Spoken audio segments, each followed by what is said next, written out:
Good afternoon, everybody. Thank you for joining Krazy Kanucks Performance on our YouTube channel. Um, you might be wondering what this is, maybe give a little preview, but I'm so behind on editing videos because I was using a work laptop that was like 5 years old. It wasn't working well. So some of the longer videos that I had to do a bunch of editing on, I just couldn't do. So that's why I'm doing a little intro on this one. We shot this, I think it was mid-December. Colt went down to Velocity Sled Performance and had a chat with the owner, Will, over there. Get a good overview of the products that Will offers for the Polaris sleds. And then in this particular video, we'll go over some clutching, primary, secondary, some tips, tricks, that kind of stuff. And yeah, so I wanted to do that. Eventually, we're gonna, talk about this, but maybe just a little teaser for you. Hope you like this video. Let's get to it. Colt's gonna be heading over to VSP. Alrighty, Krazy Kanucks Performance. We are back with another video today. We have driven down to Velocity Sled Performance in Southern Ontario. We are over here with Will, the owner. Today we brought down our VR1 137. And in the garage here, you can see Will's got a couple of, two of his many that he has for himself. He's got a 137 VR1 here, and he's actually got a 650 XC launch 129 over here. So Will's going to go through a few of his performance packages that he has to offer. He's got lots of different setups to suit your budget and your performance needs that you're looking to do. So I'll hand it over to Will here, and he'll do a little bit talk about the different packages he has to offer and maybe some reasons for why you'd want to have said package. Thanks a lot there, Colton, for coming down. It's really appreciated. It's always been a pleasure working with you last year and this year again. So steer into the table here. Here you see a few of our products that we have to offer. Our big wheel kits, I'm sure you guys seen and heard a lot of that online. It's been a pretty popular package, especially on the 129 Indy XC chassis. We offer a 136 conversion kit for it. The 136 conversion kit is all bolt-on, as well with a driver swap, and obviously converting over to a 136 inch strap. Here's the little bit of an example of what we're doing with our axle kits. We developed an axle kit with a large block that will sit in the rail facing backwards with our 9-inch big wheels. As part of the conversion, you see everything here is it's all machined locally, quality made products. Next off, we've got our clutch cover that we offer. It's a billet clutch cover. We've matched OEM weight. We've got a lot of surface area and a nice thick outside band, keeping everything very rigid. We have recessed the spring pocket to compensate for our glide washers, just to increase the spring smoothness and shift smoothness of the primary clutch. It also helps increase the life of your clutch buttons. I just want to stop for a sec here so everyone can see this machined work. If you can see in the light here, I'll turn it down a bit, but you can see he's got some nice engravings on there too. So all of his products, you can see here too. I'm going to pan to this wheel. VSP, he's got everything branded. So we'll continue on. I just wanted to make sure everyone gets to see that because it's the little things like that, I think, that make a big difference on the appeal to the human eye. So it's all very nicely done stuff. One other thing we got to add with the cover here yet, this cover, we use a really high quality precision machined oil light bushing. This bushing is to a much tighter tolerance than stock, and it also is much more durable. Other than that, here we have just a few examples of some springs that we use, some clutch weights that we use in our clutch covers, as well as helix. We deal with a company here in Canada called Dalton. They treated us very well, make a very good quality product with a replaceable bushing in there. As you can see, castings are all really nice. Our helixes are labeled AB, and they come with the instructions as to which angle you should be using for your application. Another good thing too, I'm going to point out is the big difference between you buy from a not a local company like this. If you do have an issue with anything, I mean, even trail side, I've had the odd time where I can give Will a call, and it's always dealt with. So, you know, whether you're sitting in your garage or if you're on the side of the trail, he unless he's out riding, he will answer his phone or he will get back to you as soon as he can. So that's a big thing with shopping local and getting all quality made parts and stuff like that, is that Will has the knowledge as well to pretty well diagnose on the side of the trail the problem that you're having. So that's another huge bonus to dealing with Velocity Sled. One other last product that we want to bring to you guys' attention is DuPont sliders. The DuPont sliders have been around for a while. I believe they are probably the best product available for in-ear suspension. They increase efficiency for speed. Depending on the model, you see a variation in mile an hour increase, but very durable product. And we offer them for everything from the XC129 to the Switchback Assault 146. So there's a quick overview. Like, obviously, you have any questions to do with any of these packages, Will can set you up. He's got many different packages to suit your pricing, and you know, everyone has their own limits on that. So he can pretty well make anything happen that way. So that was just a quick overview on some stuff there. And one thing I'd like to throw in with his 136 kit for his 129s, if anyone hasn't seen a picture of it or anything like that, go check out his Facebook page. They do look they look awesome. So that's one thing that he does is makes a killer 129. That's for sure. Alrighty, so enough talk of this 129 stuff. Let's see what you got here today there, Colton. Alrighty. So right here is my personal sled that we brought down. 2021 BR1 137 Matrix. We're going to be doing a few things. Will's going to kind of walk us through a few stuff that we're going to get done to it. He'll probably want to go over the first thing here is I'll pan around to the side of the sled. Whenever you're going to have your hands in this sled at any time, Will has a very strict rule when he's at the shop. And this should apply to if you're at your house as well, working on your sled. Anytime your hands go near the clutches or anything like that, what do we do? Alrighty, first things first, remove the keys. Next thing, turn the kill switch off. Next, you're going to come around over this side of the sled over here. You remove this side panel. You're going to take it off. We'll place it on the seat here for now. And we're going to disconnect this power connector here. So I'll just zoom in here so you guys can see. So you can see he just removed that.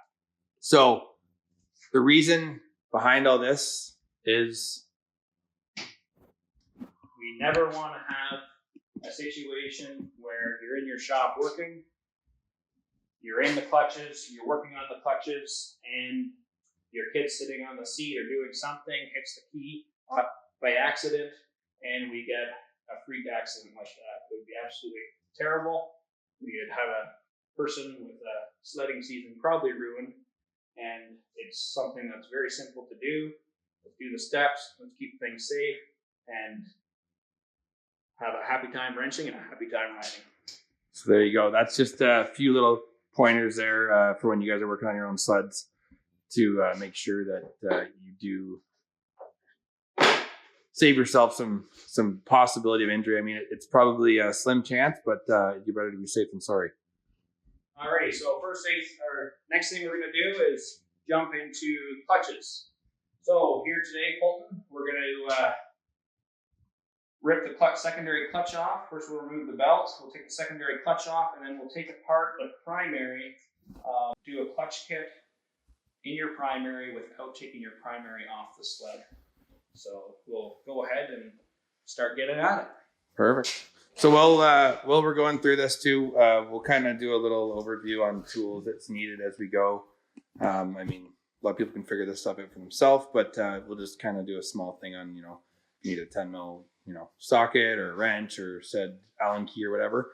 We'll just kind of, we'll try to update you as we go. We might not hit every single tool because when you work on these things day in and day out, you kind of just get used to it. So we talked earlier and we said we'll try to do our best on that. I mean, if you do have a question in the video about what is needed, comment on it and we can get you filled in, or you can give Will a call and he can let you know. Alrighty, first thing we'll do is remove the belts.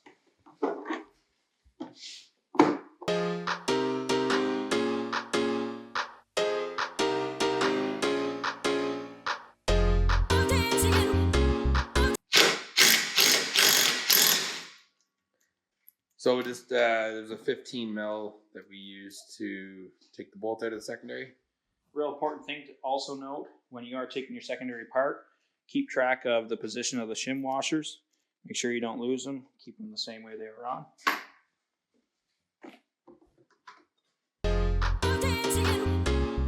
Like Will said, try not to lose that. Like you can see how he plates in the ski like that. I mean, or if you have a bench that you want to put them on or something, just try not to lose the order of them. There's also the washers in behind on the back side. See this sled has two there. They look to be around, I'd say 100 or 120 thou shims, each of them. So make sure you just keep your, those can stay right on the shaft. Once we have the secondary clutch off, to keep these in the same order, I recommend just putting them in loosely in the same spot where they came from, like that. That way you have no chance of getting that mixed up. Now we'll move into the primary. We're going to remove the primary cover and we're going to do it all on the sled. This is going to use a 3/8 socket.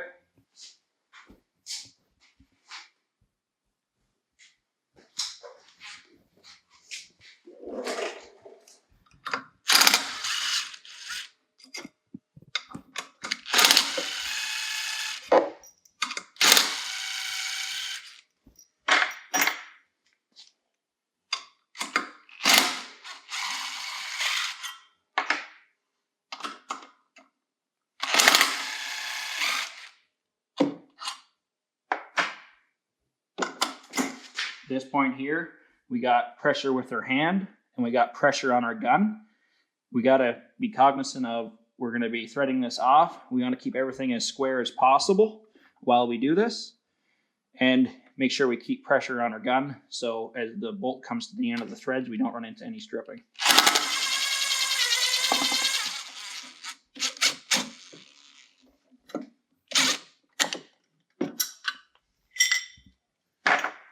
There we go. Big important thing with when you're working with your clutching, everything on the primary clutch is labeled. We see here an X. When you go to install, make sure you line it up with the X that is on the clutch spider. I'm going to take the light down so people can see that, hopefully. So see that X, it's right there. You can also see it's right there as well. So there you go. That's something that is definitely needed. You need to know that. Yep, do not miss that step. And I think as everyone that's watching this video can see that that was made, that looked way too easy. But that's how you do it. So like you said there, make sure that you keep lots of pressure on the gun when you're taking that last bolt out so you don't strip it. That's a big key thing. The cool thing too about all this is that you're able to do this in your own garage with the normal tools. You don't need anything crazy. And you can do this with the clutch staying in your sled. So that is a big thing. Next off, we're going to do a weight removal. Weight removal, you need a 3/8 wrench and you need an Allen key to fit in these bolts here. So the bolts he's talking about are right there. And you can see the nut on the back side of it.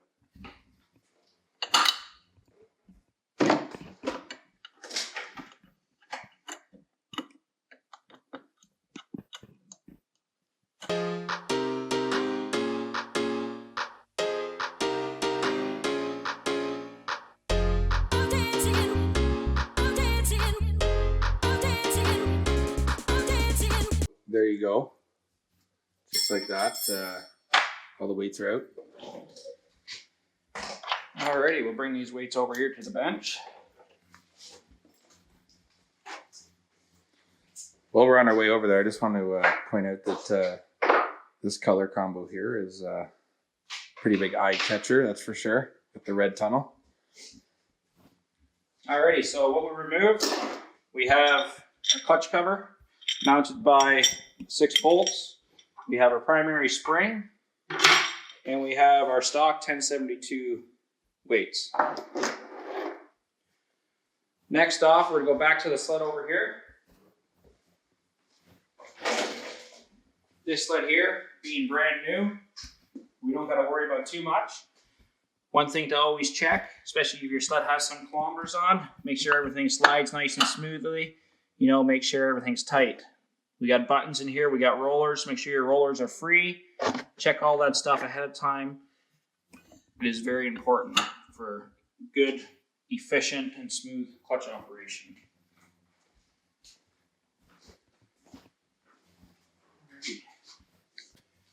We're going to install the weights we supply in our clutch kit.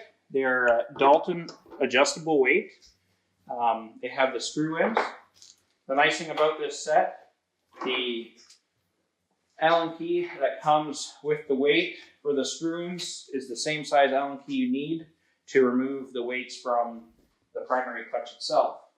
So I'm going to go ahead and set these weights up, and then we will install them in the sled.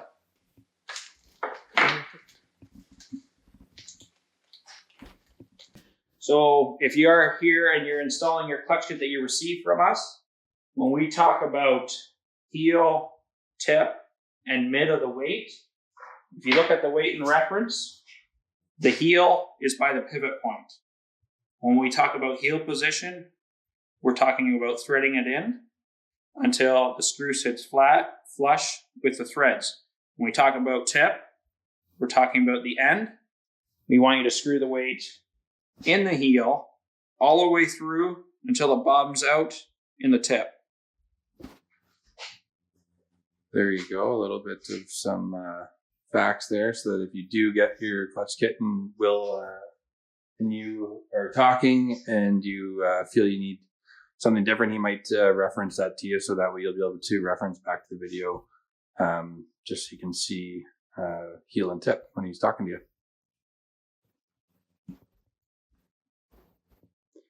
While he's doing that, I'm just going to pan around so everyone can see a little bit more up close some products.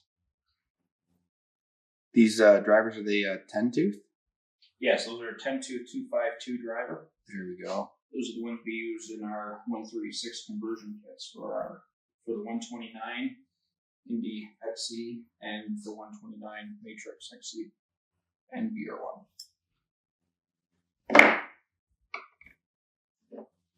Everyone, you can see here too, like all these products are nice and machined. Everything's like high quality, and it's all local. Alrighty, we're going to move over to the sled and we'll install these weights.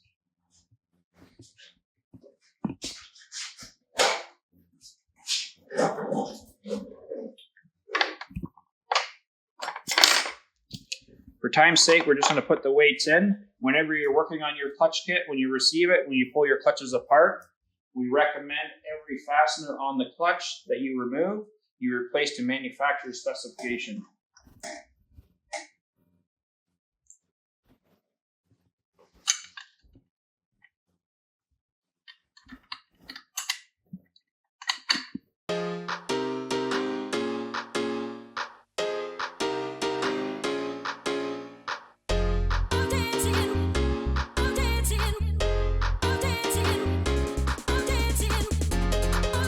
Alrighty, so now we have our weights all installed. We did not torque them. We're not doing that in this video. Definitely torque them if you're working on it. Double check to make sure they are all still free once they are tightened down. Everything here is good and ready to go. At this point here, we're going to move over to our secondary clutch. So you've already removed your secondary, so it'll be on your bench. Alrighty. We'll grab our secondary clutch. In this video, we are not going to do the complete process of the secondary. We will show you how to remove your helix and how to install your new helix.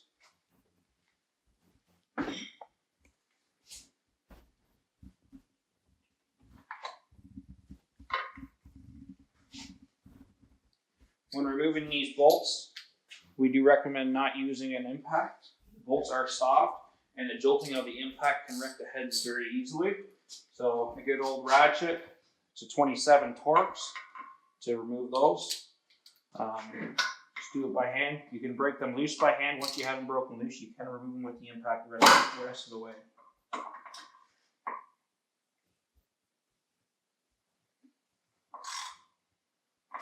There is times where if your sled is used, that the Loctite will be extremely tight. If the Loctite is extremely tight and you need, you can use a little bit of heat with a torch. Do not get carried away. Just a couple passes for about 15 seconds is enough. You rather have to heat it a few times than heat it too much the first time and wreck something in the clutch. With a good little tip for everyone.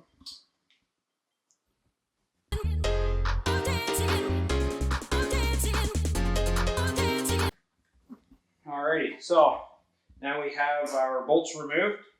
Our one was a little bit tight. Just a little butane torch on there for about that 15-20 second range just to get a little bit of heat in there, and that'll free them right up.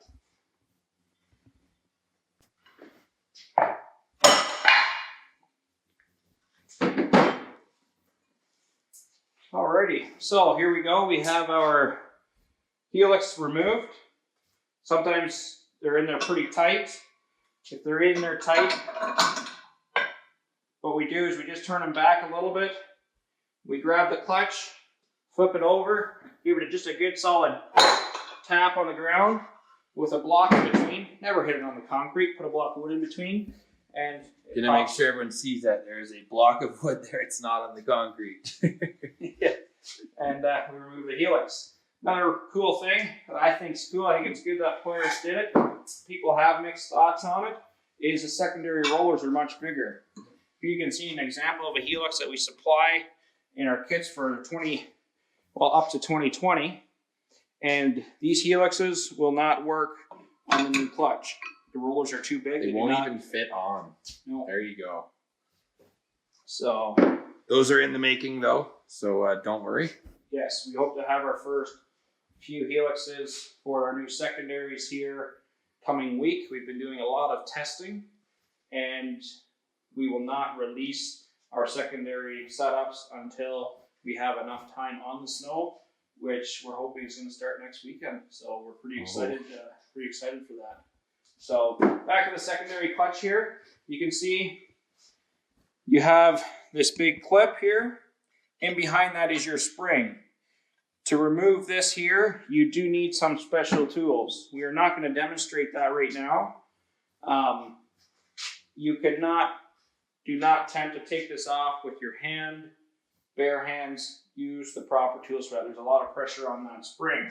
We offer springs with our clutch kits if the model requires, as well as Durlin washers. Durlin washers you place underneath the spring cup that is a gold color in the bottom of the clutch. That is what we wanted to demonstrate. We are going to put the helix back in right now to show you how that goes. We will just install the stock helix for now.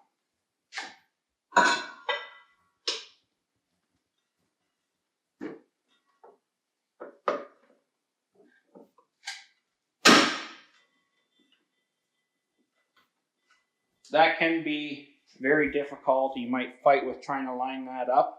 What we always do as a trick, we apply pressure on here and we work our hand around squeezing the clutch. You'll get a little bit of deflection between the sheaves or the sheave halves, and it will allow you to pop that in place. Once it's in place, you can roll it back and forth a little bit to line it up with the holes properly.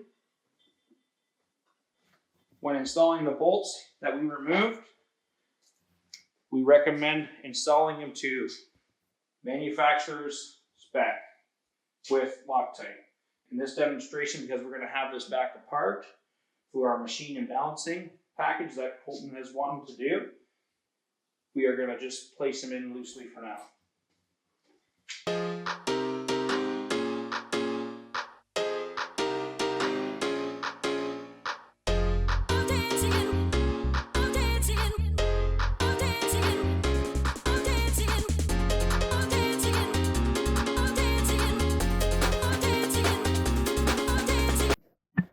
Alrighty, so we're going to install our billet cover with the glide washers and also a primary spring that will be supplied. If you buy a clutch kit, we'll supply primary spring. Once again, it depends on your model and it depends on your setup. Rider weight, there's a lot of variables in your sleds. Our clutch kits are not all exactly the same. We vary on their per application, per rider weight, and every scenario is a little different. So yeah, we'll go ahead and install it. So grab the screw, aluminum screws. So one other thing too, when you get a hold of Will for your clutch kits and such performance packages, he's going to ask you all those things, your weight, all that kind of stuff that's going to help him put the proper package together for you.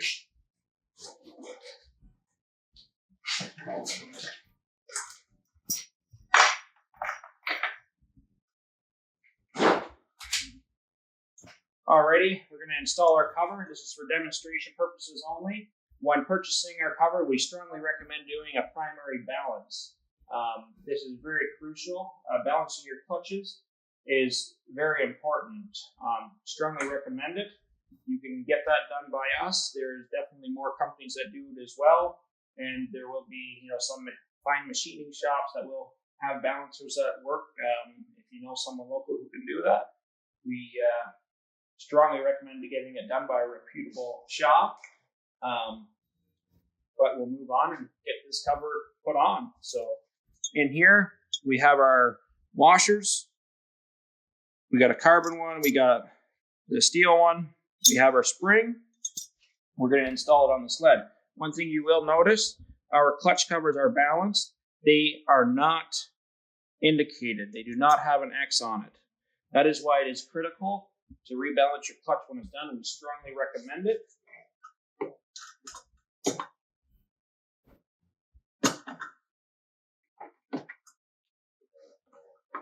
One other little thing, just a side note, when you are installing your primary cover, it is much easier to do if you have your belt installed. This keeps your shiv with the weights on it popped out, so when you're pressing up against and load, it makes it very easy to install it by yourself.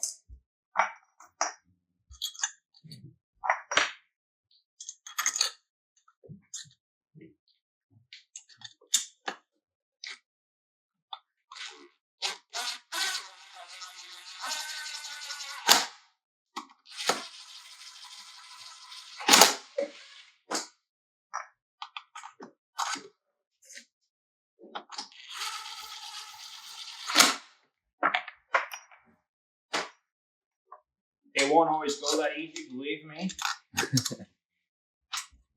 That comes along with doing, after you do a couple hundred of these, if not more, it will go that easy. It also really depends on the spring that you're using. That is just a quick example. That was super easy. Yeah, so this here is an example. We just got it done. We did not torque anything. Once again, I can't stress this enough. Retorque everything to manufacturer spec. All right, good job, Colt and Will. Thank you very much again, Will, for lending us your time and going over that with us. Great video. Looking forward to it. So on this sled, some of the stuff that they were talking about, like the 136 kit. This is a 129, so I'll have a video of picking this up and stuff later, but that will be going on this sled. I'm going to do the 136 kit, so I'm very excited for that. I'll do the clutching obviously as well, but yeah, thank you again, and like, subscribe. I hope you like our channel. Comment if you want to see something different, or if you have any questions. Feel free to comment. We've got, like I said, I'm so backed up on editing videos, so I'm trying to get that done now while working on this because it just came in. It's like mid-January now, so a little bit behind like you see, but lots of great stuff to come. I think there's going to be a bit of a snowball effect on a bunch of videos coming up on YouTube, so hopefully you enjoy. Thank you.